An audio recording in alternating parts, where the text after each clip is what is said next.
Welcome to the Quietest Ones in the Room with your host, Trey. I gotta say, just the mere fact that you've clicked onto this video and you're listening to the sound of my voice, you by far are the most intelligent people on the face of the planet. So once again, thank you for joining me. There's something that I need to talk to you about, and it's something that is going on far too often in our country, and of which I'm hearing is taking place globally.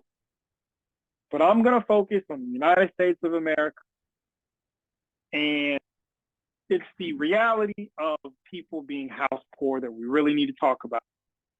And house poor just simply means you're paying a substantial amount on your home, your mortgage, that you truly can't afford. But you do it because you bought the home and you got a loan. So there's an article that I came across today that actually sparked me wanting to have this conversation. The headline said one thing, but when you read deeper into the article, you realize that most people are not in a position in this country to do what this couple did. And so I'm going to read this headline to you, and I'm going to tell you this story, and I'm going to have a few thoughts about it. The headline reads, "A family of 5 downsized to a 1-bedroom apartment to escape feeling house poor. Saving money hasn't been the only benefit." So there was a husband and wife living in a fast-growing city in America in a 2,100 square foot home. And what they found was they were spending so much money to afford a home they truly couldn't.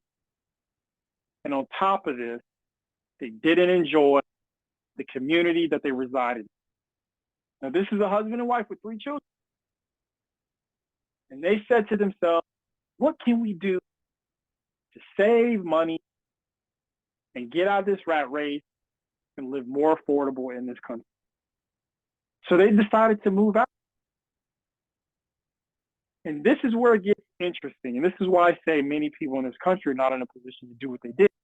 What they ended up doing was they ended up renting out their home that they resided in, that 2,100 square foot home, and they moved into an apartment. So they downsized from the home that they had on a mortgage, rented it out, and then they became renters themselves. And it's an interesting dynamic because here are the numbers. In May 2024, the couple decided to rent out their home and move into a 1-bedroom apartment in a complex. Their mortgage is $1,400 a month, and they rent out the home for $2,300 a month. Their apartment costs $1,600, but with the rental income and lifestyle changes, the couple said their overall expenses had been cut nearly in half. I must admit, this is an incredible idea that they came up with to have a more sustainable life with their children. It was smart. But the reality is, as we know, many people are not able to do it because they don't afford a home, and you can't do this if you. So essentially, they became a family that got into real estate. And in so doing, they're making income from the home that they used to live in, of which they believe they were house poor. Now, this is a story of which many people are in this situation who do own homes and now are being presented with an idea that they can get out of that home, rent it out, downsize, move into a smaller space that's more affordable, and live off another individual paying you to rent what you used to mortgage. And so on this channel, I've talked about this multiple times. And it's the idea of renting versus owning. We see over and over and over again, you have many economic professionals, you have many just wealthy talking heads who are businessmen who try to convince the everyday average person that they should rent until they die. And as I've mentioned before, everyone's financial situation is different and you need to do what's best for you. But essentially, if you don't own a home, you can't do things like this. You cannot have someone move into your home, rent it out, and you downsize, and you're able to afford your lifestyle more because you're charging someone else to live in the place you live in. Nor can you do things like you're on one side of the house, you have somebody renting the other side, other people renting rooms if you don't own a home to make income. You can't make income off of a rental property unless you have a friend move in who's helping you pay the rent and you're probably overcharging them to live in the home that you rent out. That can happen. It's not cool, but it can happen. But my point is, this right here is a story that if you just take the headline and read into it surface level and you don't get deep into the details, it's a story to convince people that they should read. But ultimately, when you read more into the story, it's a story about why you should own a home. And here is the balance of the argument in this story, where you have a family who's doing both. They have a mortgage, someone else is now paying that mortgage, and they're renting, and now they're paying someone else's debt off. And that's very interesting. It's made me think to myself, should I do this as a homeowner? And maybe so, at some point, maybe I should. And I honestly consider the idea of me and my family moving out and we rent our home. And maybe we don't go into renting an apartment, but maybe we do RV living for some time, or maybe we buy some land and build on that a smaller home. There's so many possibilities when you can use your home that you've mortgaged and now you can make income off of it. And obviously, yes, I know what some of you are saying, well, you still have a mortgage on it for 20, 15, or 30 years. Yes, but eventually when it's paid off, you just have the taxes to worry about and the upkeep of the home. So if you maintain your home well, it's a haven over time for you and maybe for your children or maybe friends and family, who knows? But you can't do it as a renter. But it's not to say that renting is bad, because obviously in this story, a family is renting now, paying much lower than they paid for their mortgage. They feel, actually, no, their mortgage was $1,400 a month. The apartment, so they're actually paying more in rent for the apartment, $200 more to be exact. But the idea that the fact that they're charging for rent, they're easily able to pay for the apartment that they live in. And some other things that they mentioned in this article that many people bring up as it pertains to renting an apartment, as an example. The family discussed the amenities.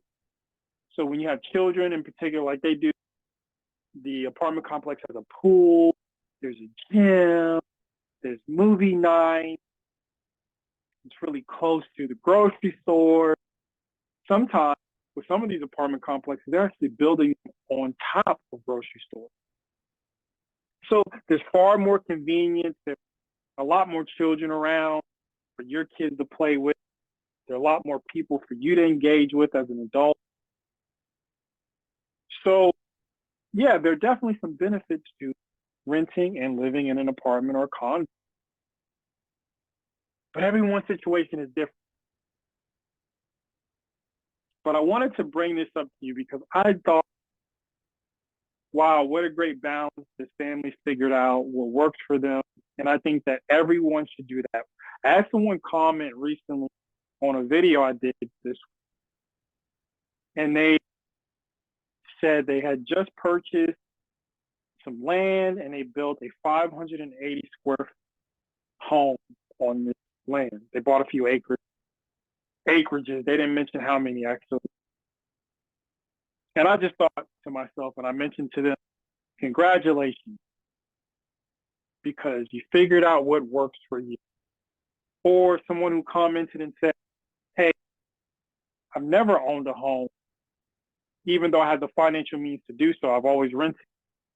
And now I'm in a situation where my rent is $1,600, is very affordable, and I don't have to worry about fixing this and that. And I live in a city where things are convenient. And again, I said to them, congratulations, you figured out what works for you. And ultimately, that's what it's about.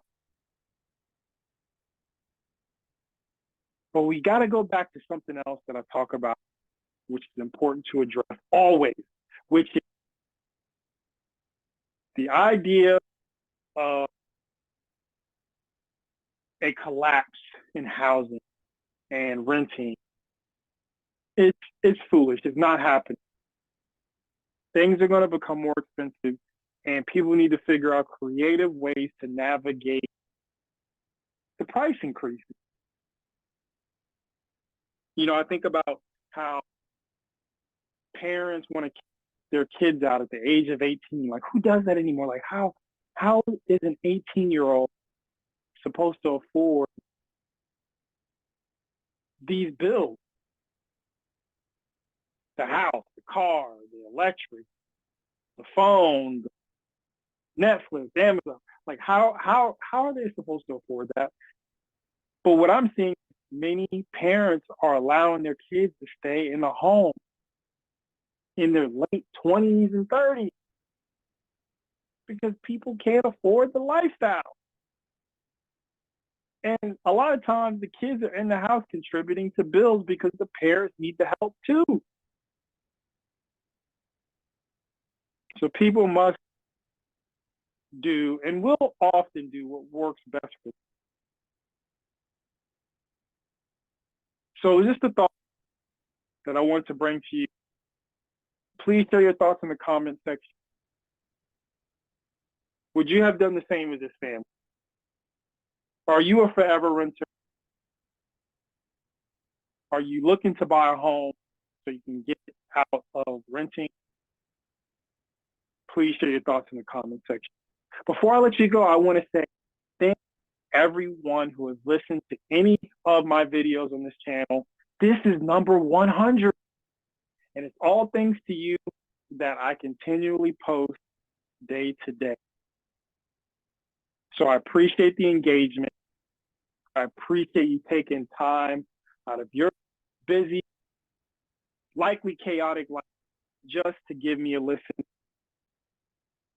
So this episode is dedicated to you, number 100, and I look forward to the next 100 after this.